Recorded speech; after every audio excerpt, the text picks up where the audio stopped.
Olá, estamos recebendo hoje aqui nos estúdios da TV Local o professor de História e também presidente do Núcleo João Ribeiro de Barros, Marcos Carmo. Marcos, muito obrigada pela sua presença e mais uma vez vamos falar de um assunto da história do nosso país, a Revolução de 32.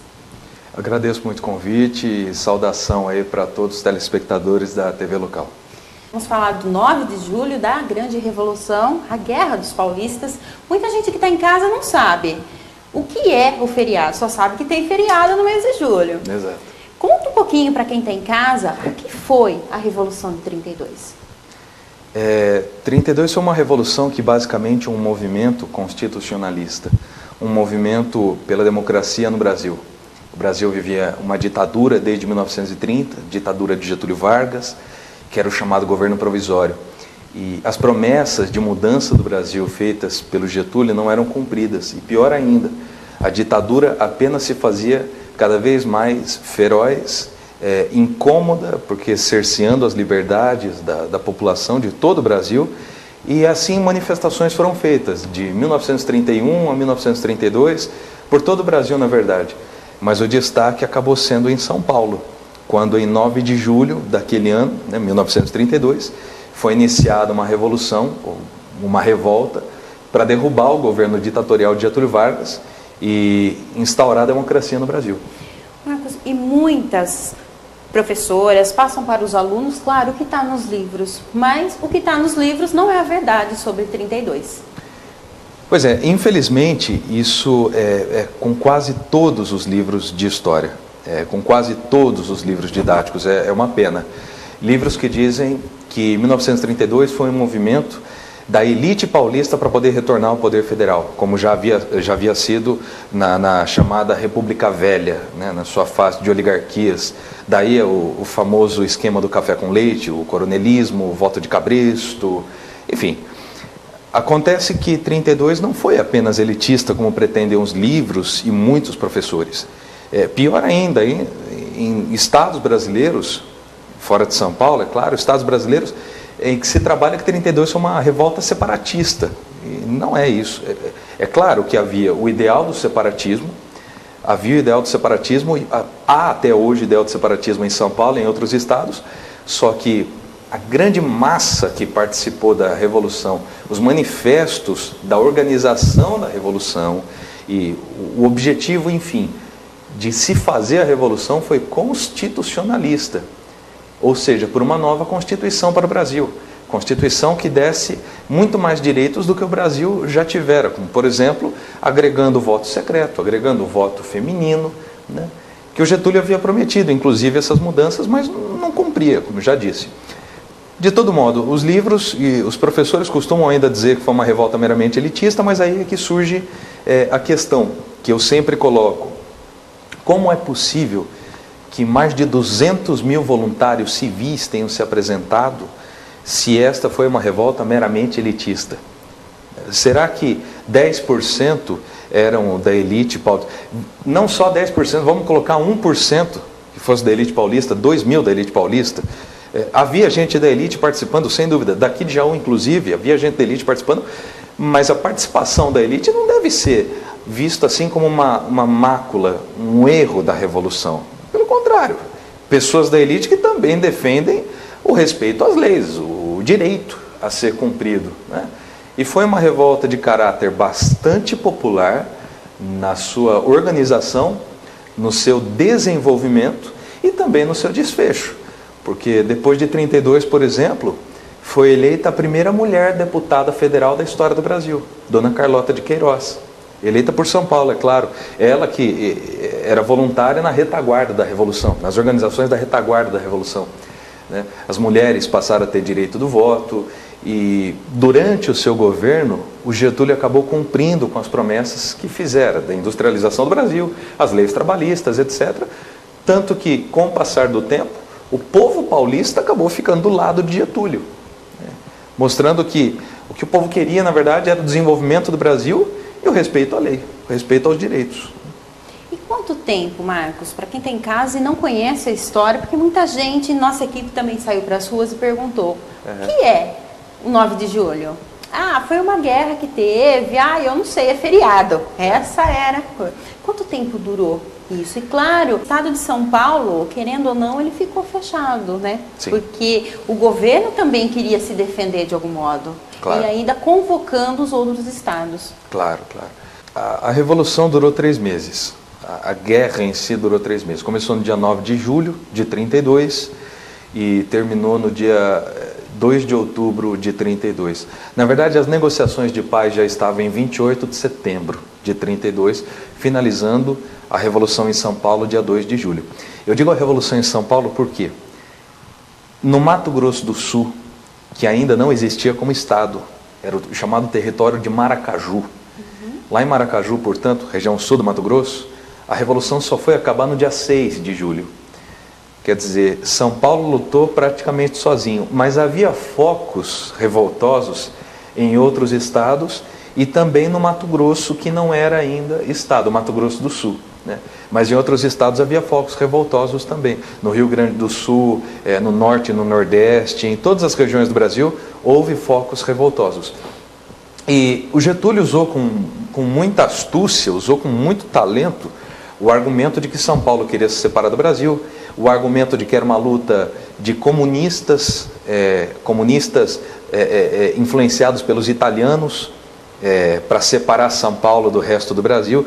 Os medos do comunismo naquela época eram muito maiores do que hoje, então boa parte dos estados brasileiros se colocaram de opinião contrária a São Paulo, com oposição ao separatismo, né? Condenando essa ideia arrogante que São Paulo teria de separatismo, com medo do comunismo de São Paulo, dos italianos, que realmente havia muitos imigrantes aqui, mas não era o ideal comunista, né?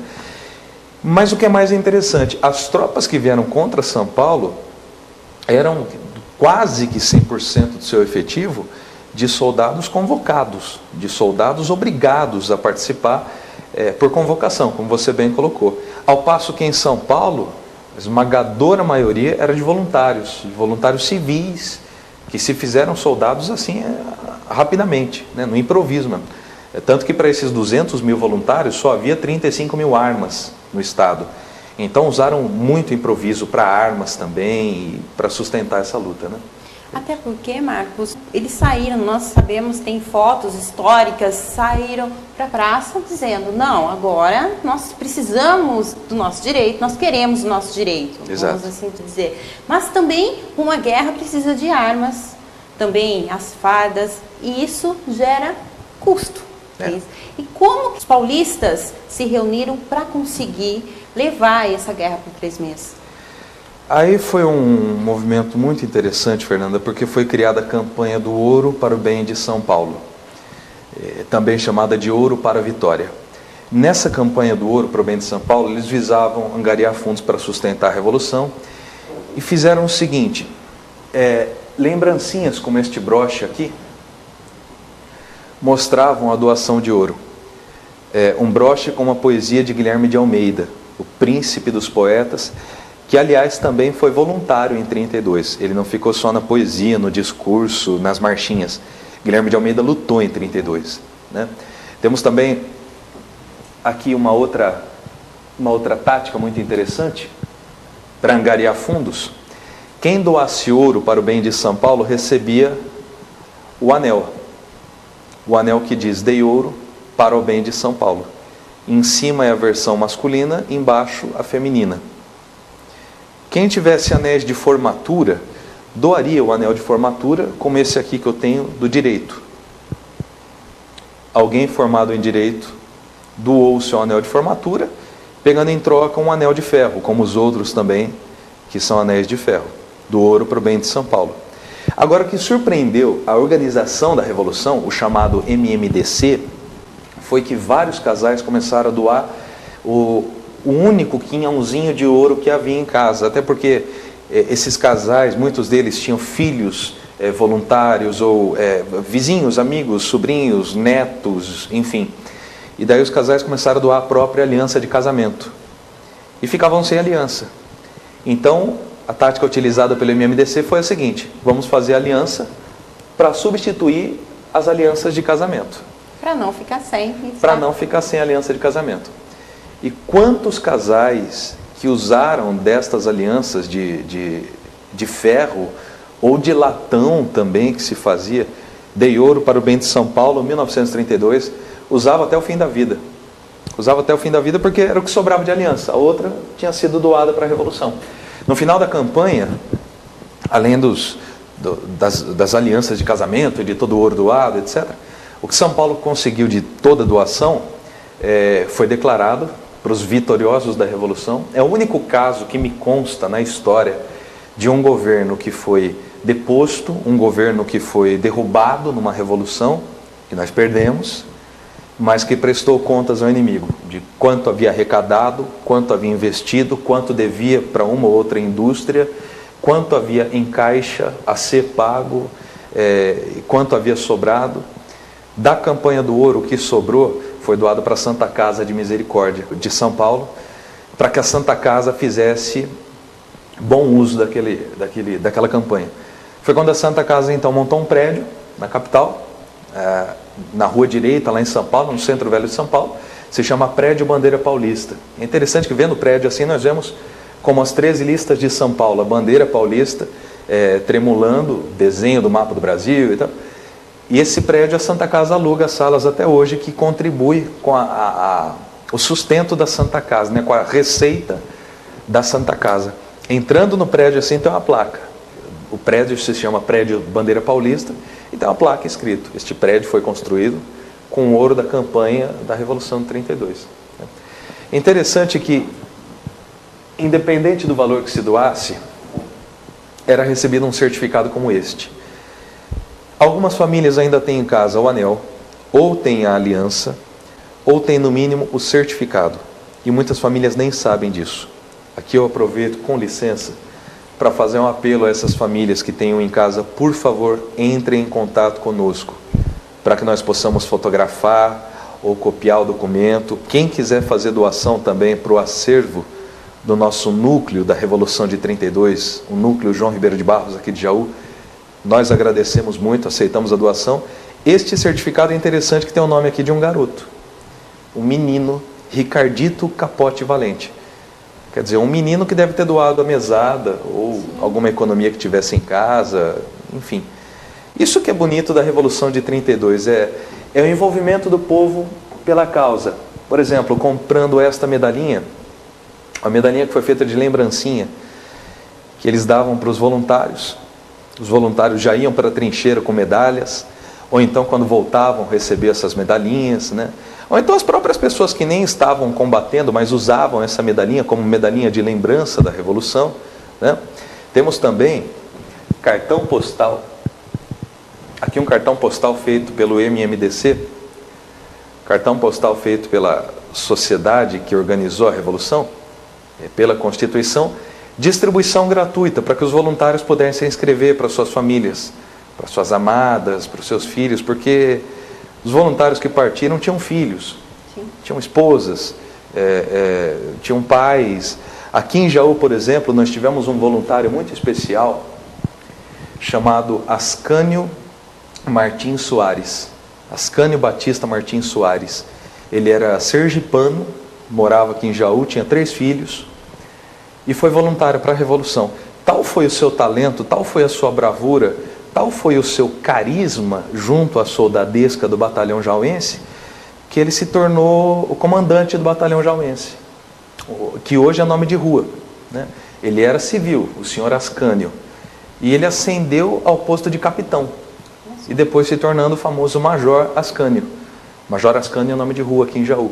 Ele era voluntário civil, ele não era militar, e ele nem era paulista. Temos um outro voluntário daqui de Jaú também, o Arsênio Guilherme. Arsênio Guilherme era mineiro e trabalhava na Força Pública daqui de São Paulo, que hoje é a Polícia Militar do Estado de São Paulo. Apesar de ser mineiro, foi voluntário por Jaú. Também faleceu, assim como o Major Ascânio. O Major Ascânio deixou 3 filhos. A esposa de Major Ascânio faleceu pouco tempo depois, os filhos ficaram com os avós. Arsênio Guilherme faleceu. Lourenço Carlos de Sampaio Góes, daqui de Jaú também, adoeceu, ficou com problemas de intestino por conta da Revolução, foi tratado precariamente, veio a falecer. Júlio Pinheiro era jogador de futebol, era do Rio Grande do Norte, morava aqui em Jaú, jogava futebol, nem era paulista também, e faleceu também em combate. Orlando de Moraes Féria, jauense, também falecido em combate. Daniel Pereira de Andrade, também jauense, também falecido em combate. Enfim, Jaú contribuiu bastante, até porque, só para você ter uma ideia, daqui partiram cerca de 870 voluntários. O que nós temos registrado, 872. Pode ser mais. Nos últimos anos descobrimos mais 3 aí, que foram o Lourenço, o Orlando e o Daniel. Então pode ter mais por aí. João Ribeiro de Barros, nosso querido herói jauense maior, o comandante João Ribeiro de Barros. Na verdade, o João vivia fora do Brasil por perseguição da ditadura de Getúlio. E quando soube que estourou a Revolução contra a ditadura, o João voltou para o Brasil rapidamente, embora vigiado pela polícia do Getúlio. O João desembarcou no Rio de Janeiro, discretamente conseguiu chegar até São Paulo, vindo a pé pelo Vale do Paraíba, chegou até São Paulo, prontamente reconhecido pela linha de frente dos paulistas. O João veio para Jaú, e o que ele tinha de ouro, de troféus, de medalhas pelo voo de 1927 com o hidroavião, ele doou para a Campanha do Ouro. Além de doar para a Campanha do Ouro, o João trabalhou na retaguarda, ajudando o MMDC a organizar a Revolução. Olha só, muita gente, eu tenho certeza, Marcos, está em casa, vocês falam, será que em 32 teve jauense que foi, olha quantos, jauenses de coração, muitos, como você disse, não nasceu aqui, muitas ruas aqui da nossa cidade que tem um nome, e às vezes a pessoa nem sabe o porquê daquele nome. É muito gratificante para nós, paulistas, jauenses também, que o jauense foi, vestiu a camisa. Isso que nós podemos até fugir um pouquinho de assunto, falar que agora o Brasil, isso também precisava, que vestisse a camisa, fosse também, não só para as ruas, para as urnas, e fizesse a diferença. Mas voltando na Revolução, muitas mulheres incentivavam, tem documentários espetaculares, que inclusive você vai ver aqui no decorrer da programação da TV local, e também depoimentos de veteranos que participaram. Mas as mulheres também incentivavam seus maridos, filhos, namorados a irem. Sim. Muitas mulheres, nós sabemos também, que acabaram se disfarçando de homens para participar. Nós tivemos mulheres na retaguarda trabalhando inúmeras. Um número que pode chegar aí a 100 mil mulheres na retaguarda, trabalhando para a Revolução, trabalhando junto ao MMDC. Antes que eu me esqueça, só uma observação, Fernanda, para não deixar passar, que pode ter alguém se perguntando o que é o MMDC. Numa manifestação no dia 23 de maio de 1932, contra a ditadura de Getúlio, mataram 4 paulistas. Dizem que eram 4 estudantes, não eram 4 paulistas. Martins, Miragaia, Drauzio e Camargo. Martins, era Mário Martins de Almeida, de São Manuel, estudante de Direito. Euclides Bueno Miragaia, trabalhava num comércio. Drauzio Marcondes de Souza era estudante, era um garoto de 14 anos, o Drauzio. E Antônio Américo de Camargo Andrade, trabalhava no comércio também. Então, Martins, Miragaia, Drauzio e Camargo, em homenagem aos 4, nasceu a sociedade que primeiro era secreta e depois foi oficializada para organizar a Revolução 32. Em agosto ainda faleceu o Alvarenga, o Orlando Alvarenga. Em outubro faleceu um outro Martins, o Amadeu Martins. Mas como já havia MMDC da sigla, o Alvarenga e o outro Martins não foram colocados na sigla. De todo modo, o MMDC organizava a Revolução e as mulheres estimulavam que seus maridos fossem, que seus amigos, namorados, irmãos fossem, né? Filhos iam, enfim. E como você lembrou muito bem, mulheres que acabaram contribuindo até demais. Mulheres que foram para a linha de frente mesmo. Deste exemplo, nós temos que o maior é Maria Esguaçábia.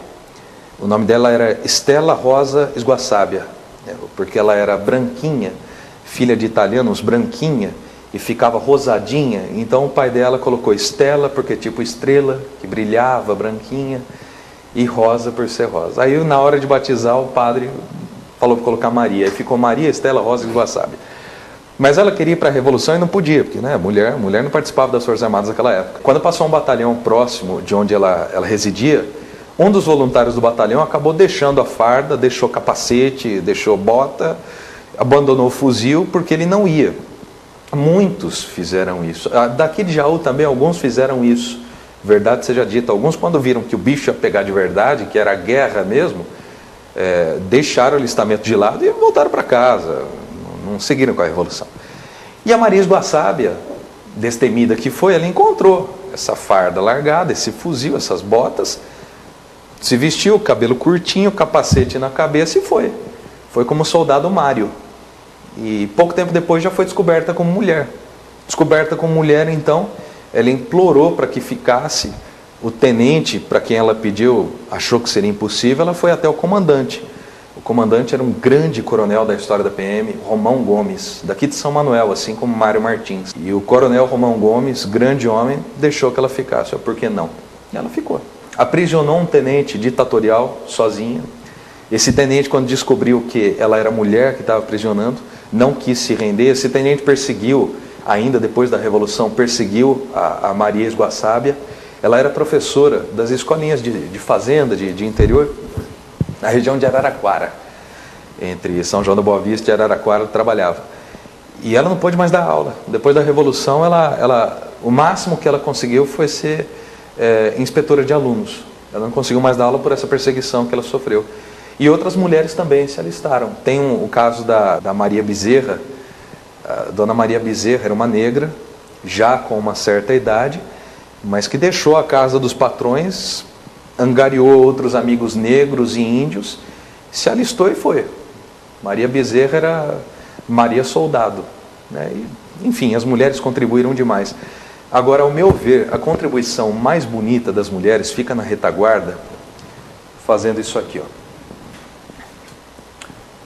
Isso aqui é como eu vi uma vez num filminho, um curta-metragem, chamado Os Melhores Amantes Tomam Café, Bebem Café. Nesse filminho dizia, isso aqui é um presente do povo de São Paulo, é o capacete de aço. Ocorre que o Brasil não tinha capacete de aço, não tinha fábrica para fazer capacete de aço. São Paulo, mesmo assim, inventou e começou a fazer nas fábricas de panela. Então foi uma adaptação da indústria paulista. Capacete de aço como esse aqui, modelo inglês. Temos aqui mais um modelo, que é o modelo francês, com a crista de galo aqui em cima, para ter um respiro para a cabeça do soldado. Aqui dentro, a carneira, que é para dar amortecimento. Não segura bala, mas segura estilhaço de granada, de pedaço de pau ou pedra numa explosão. Temos aqui um outro exemplo de capacete. Esse aqui é mais simplesinho, que é o modelo paulista. O último que eu mostrei é o modelo francês, o primeiro é o modelo inglês, esse aqui é o modelo paulista. Esse aqui já está sem a carneira, como a maioria dos capacetes hoje, a parte de couro ressecou. Mas é interessante que a parte de couro trazia escrito: oferta do povo paulista ao soldado da Constituição. Quer dizer, o povo dava de presente isso para os soldados. Além do que nós desenvolvemos, destacando sempre com grande ajuda das mulheres, no que diz respeito a armamentos, a fardamento e equipamento. Como você colocou, aqui em Jaú nós tivemos uma grande contribuição, e também na retaguarda.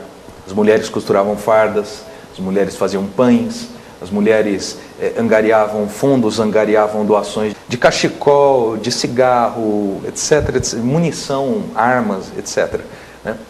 E as mulheres, elas tinham um carinho de escrever na farda, assim, no punho, na gola, que Deus te acompanhe, que Nossa Senhora esteja com você, estamos aqui rezando, sabe? O que é interessante também, as mulheres ajudaram a fazer armas, como essa aqui. Essa aqui é a granada de mão paulista. Granada de mão, acho que todo mundo conhece, é segurar aqui pela linguetinha, puxar o pino. Ao puxar o pino, se lança a granada de mão, se lança o estilhaço a partir da explosão da granada de mão. Granada de mão fabricada em São Paulo pelos operários e engenheiros de São Paulo. O pessoal da USP, da Politécnica, né? E do Mackenzie fabricava granada de mão, morteiro, bomba aérea, bomba naval, etc. Além dos trens blindados, fizemos 6 trens blindados, fizemos lancha blindada, tínhamos apenas 6 aviões aqui em São Paulo, então era difícil contar com aviação, nem tinha força aérea naquela época. Mas o que se fez de improviso para armamento conseguiu sustentar a luta mesmo com São Paulo cercado. Esse quadro aqui é interessante, olha aqui. Nós temos um quadro, é como que o roteiro explicativo da Revolução. Neste quadro, mais ou menos o esquema de como ficou São Paulo em 32. São Paulo cercado pelos demais estados, São Paulo que acreditavam ser separatista, daí as linhas de frente exatamente nas divisas do estado. Na região sul, ali pelos lados depois de Botucatu, depois de Avaré, onde seria Piaí, Capão Bonito, enfim, Buri, ali estiveram jauenses, ali esteve o batalhão jauense. Nós enfrentamos as forças sulistas comandadas pelo general Valdomiro Lima.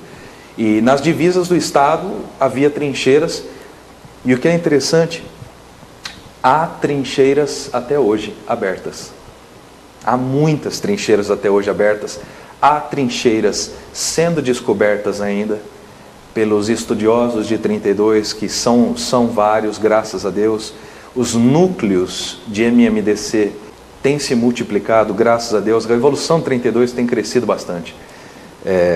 Aqui em São Paulo o estudo então tem sido mais bem feito em relação a 32. Para mostrar realmente a verdadeira história para as crianças, mesmo os adultos, né? Principalmente nas escolas, fica até um apelo para professores procurar realmente o que está acontecendo, como foi feito para passar, porque o nosso futuro são elas. História do que foi, o que essas pessoas lutaram, claro, elas lutaram lá atrás para nós. Mas eles comemoram o que eles, na verdade, eles perderam. Mas, um ano depois, a grande vitória que eles tanto almejavam. Exatamente. Nós tivemos a Assembleia Constituinte um ano depois. Pudemos votar para deputados fazerem uma nova lei. Votamos para a dona Carlota de Queiroz, primeira mulher eleita, como eu disse, né? E veio a Constituição finalmente em 34. Quer dizer, apesar dos mais de 600 mortos de São Paulo, não sei quantos mortos do lado da ditadura, não temos o número exato até hoje. Os números são muito variados, são de 2.000 a 10.000, é uma coisa incrível. Mas nós tivemos a nossa vitória. E nós perdemos a Revolução, mas o próprio Getúlio, que era o ditador na época, reconheceu o valor da luta, porque o Getúlio, ele proibiu celebrações de vitória contra São Paulo. Nós não temos do lado ditatorial medalhas celebrativas da Revolução. Tem uma medalha que é da tropa sulista, do general Valdomiro Lima. Não há medalhas, porque o próprio Getúlio não deixou que se fizesse. 20 anos depois da Revolução, 1952, nós temos Getúlio como presidente do Brasil novamente, e São Paulo inaugurou o túnel 9 de julho, numa clara homenagem à Revolução, lá na capital, até hoje o túnel lá. Quem inaugurou o túnel foi Getúlio. Por fim, o próprio Getúlio reconheceu o nosso esforço, reconheceu o valor da luta que tivemos, né? E o valor, isso aqui, a Sociedade Veteranos de 32, MMDC. A sociedade ainda existe, é lá na capital. A sociedade hoje cuida da memória de 32, da história de 32, cuida do obelisco mausoléu do Ibirapuera, é um obelisco mausoléu aos heróis de 32, onde estão sepultados os restos mortais daqueles que se destacaram em 32 e daqueles, principalmente, os que foram mortos do lado constitucionalista em 32. Eu digo do lado constitucionalista, Fernanda, eu não digo paulistas, porque havia muitos que não eram paulistas e que acabaram falecendo também.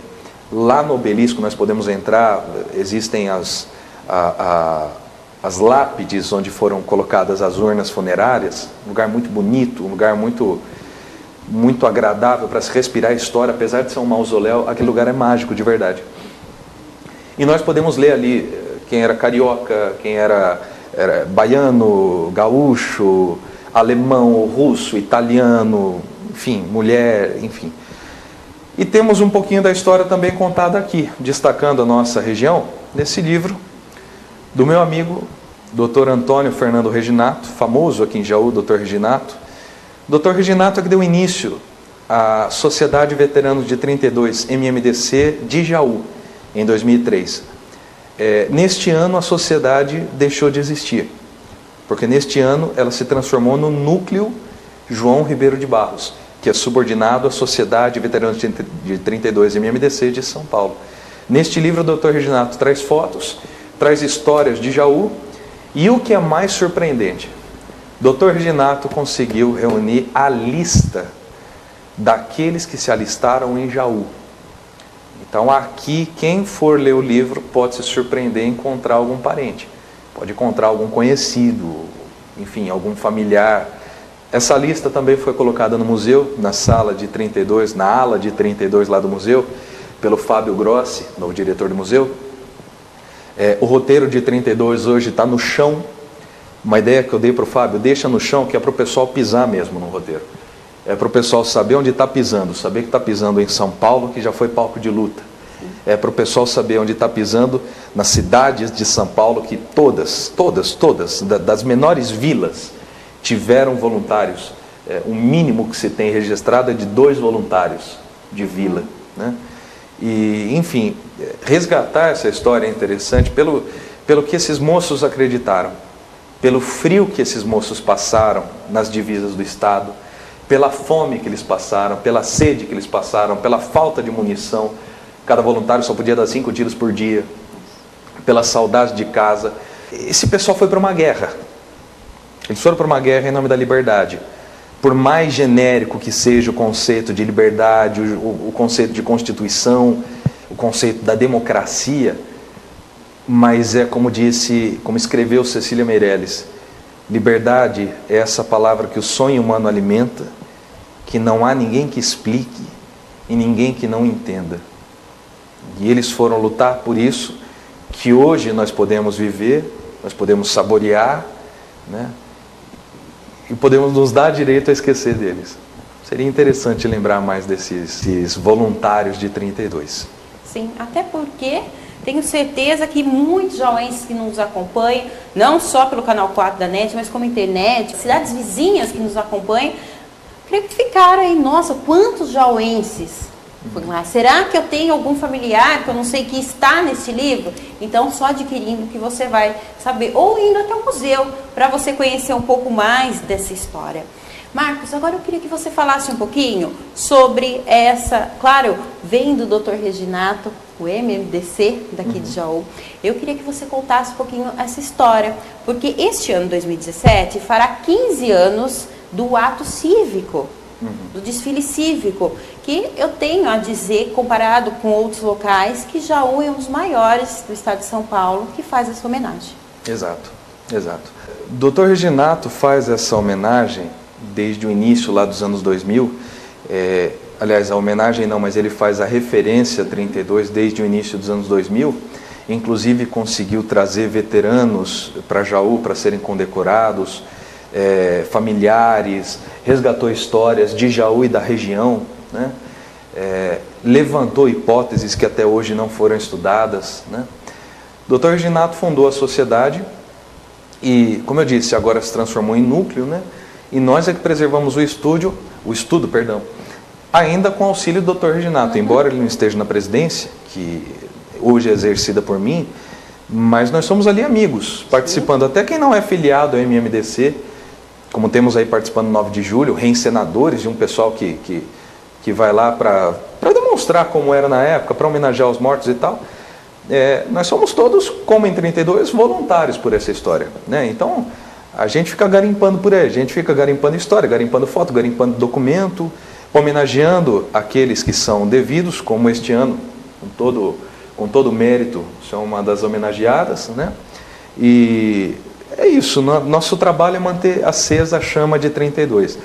Agora, para facilitar a comunicação, nós criamos um grupo no Facebook, é o Jaú 32, Jaú com H, né, como é o nome da cidade oficialmente, então Jaú com H, Jaú 32, ou então Núcleo João Ribeiro de Barros.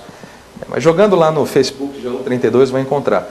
E o nosso e-mail também fica para o contato, mmdcjaú@gmail.com.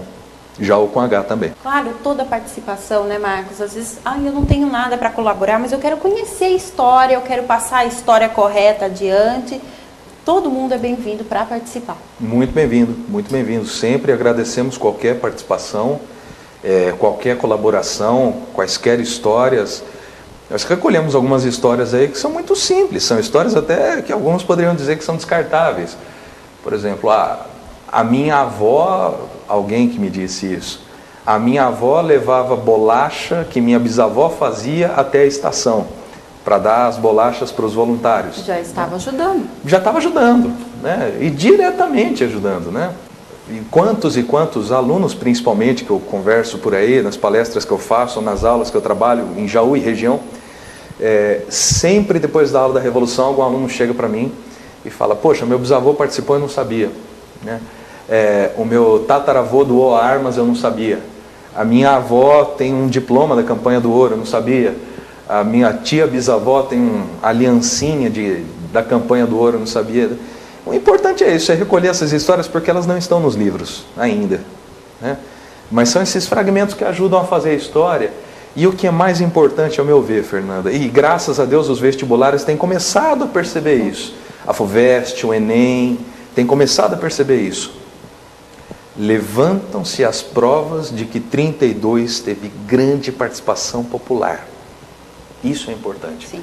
O respeito, a reivindicação do povo, que é a reivindicação do respeito à lei, reivindicação de democracia. É isso que nós brasileiros temos que ter realmente em mente. E que nós queremos, se nós estamos insatisfeitos, vamos pensar um pouco, vamos conhecer a história e ver o que essas pessoas passaram, como você mesmo disse, para chegar até agora. Marcos, conta um pouquinho como será. Sempre tem uma encenação em homenagem aí a 32, como é feito todo ano. Este ano também terá e será especial. Este ano mais um trabalho do pessoal que faz a encenação. Nós não temos um grupo assim exato, temos alguns que participam da encenação todo ano, mas nós recolhemos voluntários. Eu fiz um anúncio aí por Facebook, pedi para que fosse repassado aí por vários amigos entre Jaú e região, enfim. A reencenação, ou encenação, tanto faz, em homenagem aos mortos, vai um pessoal fardado como na época. Fardas de improviso, com capacete ou cap, enfim, com traje, em homenagem aos mortos de Jaú e de região. De Jaú são 6. Tem o de Bocaina, que é o Ruitenberg Rocha, um dos maiores heróis de 32, Ruitenberg Rocha. De Torrinha, o Antônio Melges. Antônio Melges, na verdade, não se sabe se ele faleceu em 32. Antônio Melges desapareceu durante a Revolução de 32. Trabalho do Dr. Reginato, isso aí não é computado como falecido. De Bariri, Cláudio Honor Barbieri, falecido em 32. Este ano mais 3 a homenagear os 3 combatentes de Bauru que faleceram em 32. O MMDC de Bauru nos dá grande apoio. Agora estão fazendo uma exposição de fardas da polícia lá no shopping, inclusive. Então homenagearemos o pessoal de Bauru, mais a Maria Esguaçábia, que apesar de não falecer na Revolução, é uma mulher simbólica de 32, e o Coronel Romão Gomes, que foi um grande líder da polícia em 32.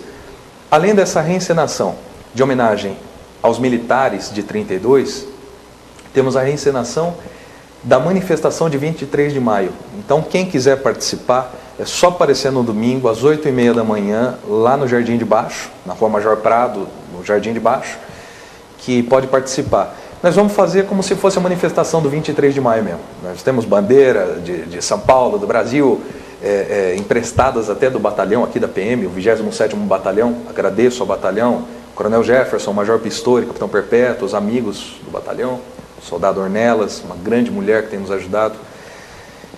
E cada um vai lá, pega a bandeira, ou então mesmo quem for sem bandeira vai gritar: abaixo a ditadura, viva a Constituição, viva a democracia. Como houve no 23 de maio, essa manifestação vai ser reprimida. Nós teremos tiros, claro que de mentira, disparados ali. Vai dispersar o pessoal e, enfim, vai acontecer uma correria.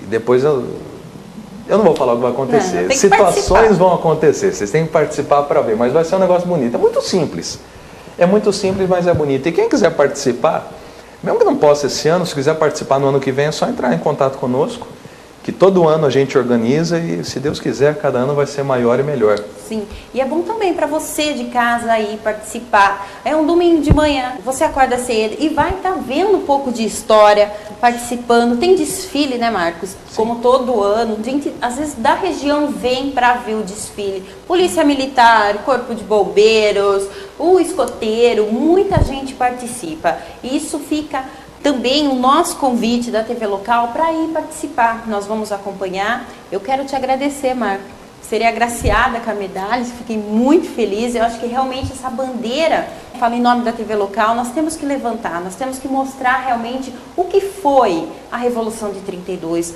não o que está no livro, realmente o que aconteceu. E principalmente, claro, nós estamos no estado de São Paulo e vê também que teve jauenses que participaram, que vestiram a camisa por amor a Jaú e o nosso estado.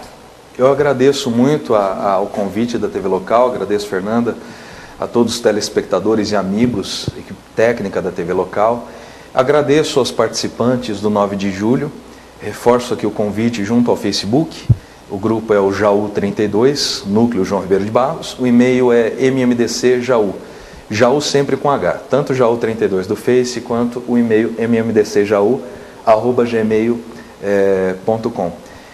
E para vocês fica a minha gratidão pessoal de fazerem 32 viver além da história, no exercício atual, no exercício de vivermos em comunidade mesmo, de reivindicarmos nossos direitos e termos a consciência de que a criticidade é necessária, o engajamento é necessário. Isso é uma palavra que no Brasil acabou caindo em extinção, mas é uma palavra muito bonita, civismo, que a participação cidadã, isso é necessário e que à frente do jornalismo aqui você faz tão bem, né?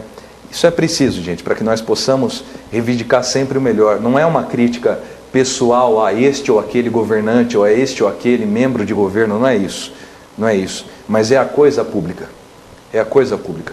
Nós temos que ter um embate de ideias, porque isso é democracia. Nós temos que contar com opiniões alheias, com mãos dadas para fazer valer a vida em comunidade, né? Assim como em 32, aquilo foi muito bonito, das mãos dadas de elite, com o povo, gente do campo como da cidade, enfim, que 32 seja válido para nós, independente da época. E não só no 9 de julho, levar o 9 de julho diariamente. Hoje, vamos falar de hoje, nós encontramos muitas pessoas, eu não estou feliz com esse governo, isso, aquilo, mas a urna, né, daqui a pouco a gente dá para votar, é lá que a gente tem que colocar nossa opinião. Quantas manifestações tiveram e às vezes as pessoas, vamos chegar na última hora, não tem. Então é nessa hora, vocês viram em 32, o povo tem que ir na rua e colocar realmente o que quer, realmente o que está insatisfeito. Marcos, a TV Local, mais uma vez, agradece a sua participação e sempre está de portas abertas. Eu tenho certeza que teremos muitas entrevistas especiais aqui com você. Muito obrigado a todos.